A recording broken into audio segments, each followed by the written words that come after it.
খুলনায় অনুষ্ঠিত হলো হাল্ট প্রাইজ বাংলাদেশের ন্যাশনাল রাউন্ড 2026। এর আয়োজন করে স্পেকট্রাম খুলনা প্রকৌশল ও প্রযুক্তি বিশ্ববিদ্যালয়।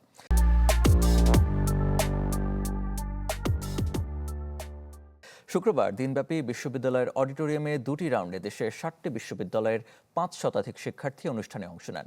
আয়োজকরা বলেন, এই অনুষ্ঠানের লক্ষ্য শিক্ষার্থীদের মেধামনন ব্যবহার করে প্রযুক্তির উদ্ভাবনী ব্যবহার ও টেকসই উন্নয়ন। অনুষ্ঠানে প্রধান অতিথি হিসেবে উপস্থিত ছিলেন কুয়েট উপাচার্য প্রফেসর ডক্টর মোহাম্মদ মাসুদ।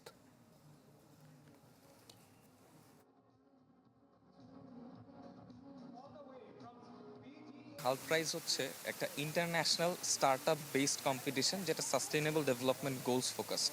এবং এইখানে যেটা হয় যে আমাদের বাংলাদেশ থেকে এবার অ্যারাউন্ড 60 ইউনিভার্সিটিস থেকে টিমস পার্টিসিপেট করেছে। আমরা বেশ লম্বা সময় এটার জন্য প্রিপারেশন নিয়েছি অ্যান্ড শেষমেশ হচ্ছে আমরা এখানে চ্যাম্পিয়ন হতে পেরেছি। আর পরের রাউন্ডটা হচ্ছে আমাদের রিজিয়নাল রাউন্ড, সো ওখানে আমরা আমাদের সর্বোচ্চটা দিয়ে চেষ্টা করব। আমাদের যেমন প্রফেসর ইউনুস বাংলাদেশে নোবেল নিয়ে এসে আমাদের মাথা উঁচু করে দিয়েছে, সারা বিশ্বে আমাদের যে টিমটা যাবে তারা হয়তো আমাদের জন্য এই ধরনের একটা উপহার নিয়ে আসবে।